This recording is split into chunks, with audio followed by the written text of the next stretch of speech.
Okay, so to find the second derivative, okay, we're going to take the derivative of this.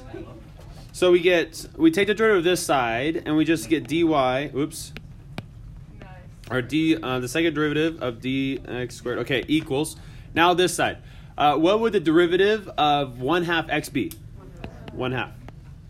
And then we have plus, and we have a y right here. What's the derivative of y? 1 times dy dx. And then what would the derivative of a constant be? What? It's just 0, right? Okay, cool. Now I take the dy dx and I plug in what dy dx equals.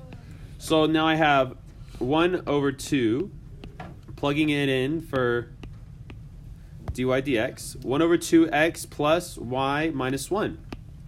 So what's my answer? Let's see, I'll have to go 1/2 minus 1 to simplify it a little bit more. So it's going to be negative 1/2 plus 1/2 x plus y, and it doesn't matter what your order is. That is the answer. That is the second derivative. And look at that. If you got it, see, this is the scoring guide but from College Board. If you got this answer, you already got 2 points for this FRQ.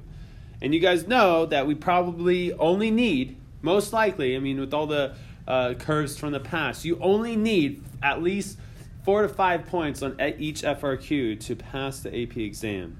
Okay, one student asked a good question. That was, how did you get this? Where did 1/2 x plus y minus 1 come from?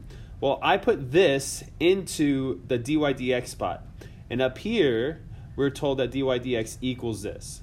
And so we were able to use that and plug it in to write, what did it say? Write the second derivative in terms of x and y. And that's what I did. Here's the second derivative, and it's in terms of x and y. There's no dy dx inside.